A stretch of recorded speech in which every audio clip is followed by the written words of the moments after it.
Hello, আশা করি সবাই ভালো আছেন। নতুন একটি ভিডিওতে আপনাদের সবাইকে আবারও স্বাগতম। আজকে আমরা কোয়েশ্চেন অ্যান্ড আনসার পর্বে আজকে আমরা আলোচনা করব ল্যাঙ্গুয়েজ কোর্সে, জার্মানিতে ল্যাঙ্গুয়েজ কোর্সে ভিসায় আসতে হলে আ কী প্রয়োজন এবং এর মধ্য থেকে আসলে আপনারা যারা অনেকে অনেক আলাদা করে কিছু কোয়েশ্চেন করছিলেন, সেগুলোর আনসার আজকে আমি আলাদা করে শর্ট করে আপনাদের সাথে আলোচনা করব। আপনারা সবাই জানেন যে সর্বশেষ ভিডিওতে আমি বাংলাদেশ থেকে ল্যাঙ্গুয়েজ কোর্সে কীভাবে জার্মানিতে আসা যায়, কী ডকুমেন্টস লাগে, প্রসেসটা কি, এটা নিয়ে বিস্তারিত আলোচনা করছি। এবং তার মধ্যে থেকে অনেকে কমেন্টস করে অনেকে জানতে চাইছেন কিছু কোয়েশ্চেন, যেমন ধরেন কাজ করতে পারবেন কিনা, বা কতদিনের কোর্স হতে হবে, বা খরচ কেমন লাগতে পারে, ইত্যাদি ইত্যাদি। তো আজকে আপনাদের মধ্যে থেকেই কিছু কোয়েশ্চেন আমি শর্ট লিস্টেড করছি, এবং এই শর্ট লিস্টেড কোয়েশ্চেনগুলাই আপনাদের সাথে আজকে আমরা আলোচনা করব। এবং ভিডিওর পরেও যদি আপনাদের আরও কোনো কোয়েশ্চেন থাকে আর কি, আপনারা অবশ্যই কমেন্ট সেকশনে লিখবেন, আমি ওগুলো ডিটেলস আনসার দেওয়ার ট্রাই করব। আপনারা সবাই জানেন যে আমি ট্রাই করি আপনাদের সকল কোয়েশ্চেনগুলোর আনসার দেওয়ার জন্য। তারপরেও যদি আপনাদের কোনো কিছু ক্লিয়ার না হয় ভিডিও দেখে, আপনারা অবশ্যই কমেন্ট সেকশনে লিখবেন, আমি আপনাদের উত্তর দেওয়ার চেষ্টা করব।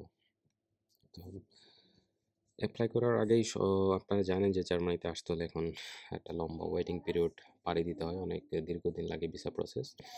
তাই আজকের এই কোশ্চেন অ্যান্ড আনসারের প্রথম যে কোশ্চেনটা, সেটা হচ্ছে how long is the waiting period, how long is the waiting time, আপনাদের কতদিন ওয়েট করতে হইতে পারে এই প্রসেস কমপ্লিট করতে হইলে।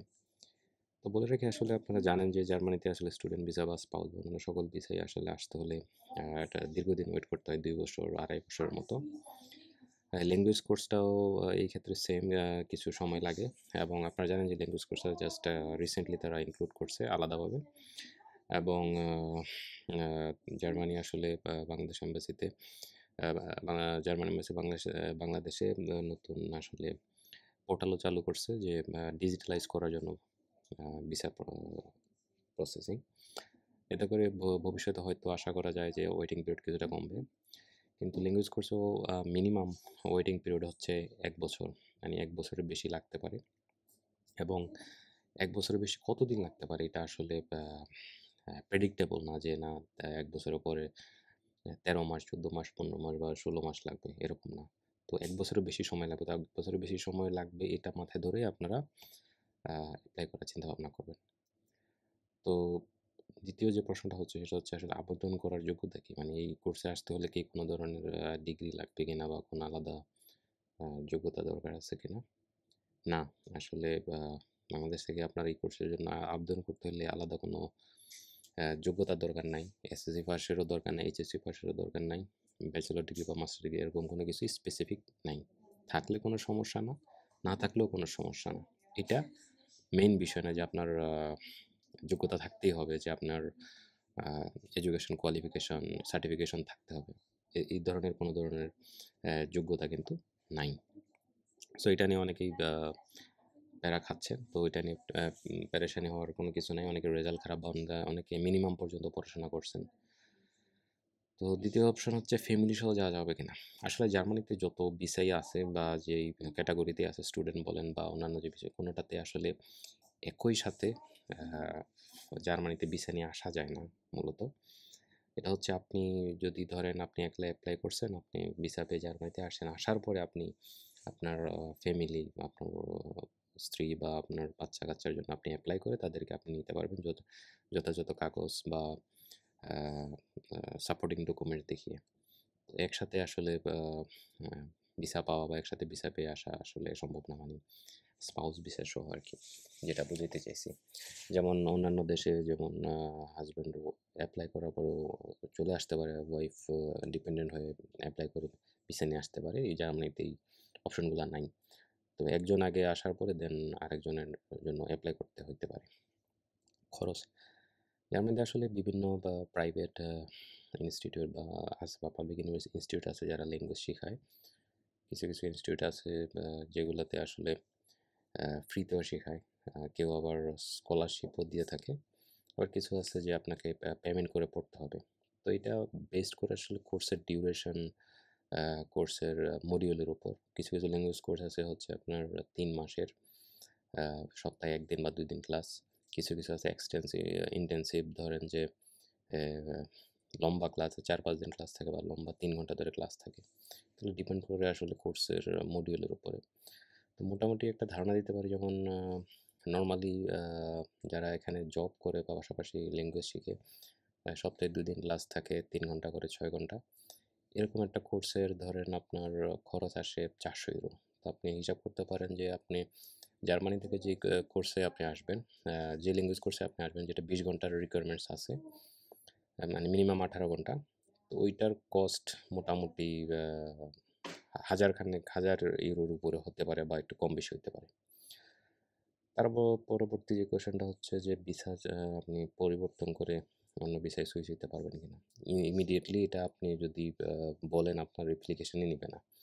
এখানে আসার পরে হয়তো অন্যান্য অপশন আছে বা সিচুয়েশন আছে, আপনি ল্যাঙ্গুয়েজ কমপ্লিট করার পর অন্যান্য জব আপনি নিয়ে দেন, আপনি সুইচ করতে পারবেন। আরেকটা প্রশ্ন হচ্ছে, এই ভিসায় জার্মানিতে আসলে আপনি কি কাজ করতে পারবেন কিনা। হ্যাঁ, আপনি এই ভিসায় আসলে স্টুডেন্ট ভিসার তে যারা আসে তারা যেভাবে কাজ করতে পারে 20 ঘন্টা সপ্তাহে, একইভাবে হ্যাঁ আপনিও এখানে এসে 20 ঘন্টা করে সপ্তাহে কাজ করতে পারবেন। তো দেখা যাচ্ছে যে আপনি কাজ করে আপনার পড়াশোনার খরচ, মানে ল্যাঙ্গুয়েজ কোর্সের যে ফিজ এবং আপনার থাকা খাওয়ার খরচ আশা করি হয়ে যাবে। এটা নিয়ে প্রবলেম না। সো এটা নিয়ে যারা আসলে ল্যাঙ্গুয়েজ কোর্সের টিউশন ফি এত হাই থাকে না। নরমালি হচ্ছে অন্যান্য যে সেমিস্টার ওয়াইজ যে কোর্সগুলো, এগুলো হাই থাকে। আর এই ল্যাঙ্গুয়েজ কোর্সে আসতে হলে কি জার্মান ল্যাঙ্গুয়েজের আলাদা কোনো প্রফিসিয়েন্সি আছে কিনা? আসলে এমবিসি থেকে তাদের ওয়েবসাইটের রিকোয়ারমেন্টস হিসেবে বলে দিছে, তারা রিকমেন্ড করে যে অ্যাটলিস্ট B1 থাকার জন্য। বাট B1 যে ম্যান্ডেটরি বিষয়টা এমন না। অনেকে হয়তো প্রশ্ন করবেন, আচ্ছা B1 সার্টিফিকেট নিয়ে যদি আমার ল্যাঙ্গুয়েজ কোর্সের জন্য অ্যাপ্লাই করতেই হয়, তাইলে আমি আর ল্যাঙ্গুয়েজ শেখার জন্য জার্মানি আমার যাইতে হবে কেন? এই ধরনের একটা প্রশ্ন আপনি করতে পারেন। তো তারা এটা সাজেশন রিকমেন্ড করে আরকি, যে অ্যাটলিস্ট আপনি কিছুটা জানেন, B1 আপনার করা আছে, বাকি অ্যাডভান্স লেভেল আপনি শিখতে চাচ্ছেন। এক্ষেত্রে আসলে ভিসা পাওয়ার হাই পসিবিলিটি থাকে। তো এটা তারা রিকমেন্ড করে। তবে আপনি যদি ক্লিয়ারলি মোটিভেট করতে পারেন যে আপনি আ এতটুকু পর্যন্ত শিখতে চাচ্ছেন বা আপনার এইটুকু পর্যন্ত করা আছে, বা তাইলে হয়তো ওই ক্ষেত্রে এটা এক্সেপশন হতে পারে। তারা রিকমেন্ডেশন করে আরকি যে আপনি এটলিস্ট B1 নিয়ে এমবিসি ফেস করেন। এটা আসলে ম্যান্ডেটরি না যে আপনাকে এটা পাইতে হবে। তো এই হচ্ছে আজকের কোয়েশ্চেন অ্যান্ড আনসার। আমি যতটুক কভার করার ট্রাই করছি। আ কারণ আগের ভিডিওতে আমি ডিটেইলস এক্সপ্লেইন করছি, এই কারণে আজকের ভিডিওটা আমি শর্ট করছি। এবং এরপরেও আপনাদের যদি কোনো কোয়েশ্চেন থাকে যে আমি এটা বুঝি নাই, বা এটা হবে কিনা, ওইটা হবে কিনা। আমরা যখন ভিডিও বানাই আসলে আমাদেরও মাথায় অনেক কিছু থাকে না যে এটার কোয়েশ্চেন কি হইতে পারে, বা এটা যখন আপনারা কোয়েশ্চেন করেন তখন আমরা এটা জানতে পারি। হ্যাঁ, তখন আমরা আমাদের জন্য আসলে আনসার করতে সুযোগ হয়। আর আপনারা অবশ্যই সুন্দর করে কমেন্ট সেকশনে আপনাদের কোয়েশ্চেন লিখবেন, এবং আমি আনসার দিয়ে ট্রাই করব। তাতে করে হবে কি, যারা অন্যরা যারা ভিডিও দেখতে আসে তাদের মনে অনেক কোয়েশ্চেন থাকে, ওইগুলা তারা ওই কমেন্ট সেকশন পেয়ে যায়। তো তাদের জন্য হেল্প হয়। তো আপনাদের যদি কোনো কোয়েশ্চেন থাকে অবশ্যই কমেন্ট করবেন। আমি, আপনারা জানেন, যারা আমার রেগুলার ভিডিও দেখেন, আমি ইনস্ট্যান্ট বা একটু সময় নিয়ে হলে আপনাদের সকলেরই প্রশ্নের আনসার দেওয়ার চেষ্টা করি। তো আপনাদের যদি ভিডিও ভালো লাগে, আপনারা অবশ্যই আপনাদের ফ্রেন্ডস ফ্যামিলির সাথে শেয়ার করবেন, সাবস্ক্রাইব করবেন। আর আমি আপনারা পরবর্তীতে কোন বিষয়ের উপর ভিডিও চাচ্ছেন আমাকে জানাবেন। আপনাদের পছন্দ অনুযায়ী আমি পরবর্তী ভিডিওগুলো করার চেষ্টা করব। তো সবাই ভালো থাকুন, সুস্থ থাকুন। দেখা হবে পরের ভিডিওতে।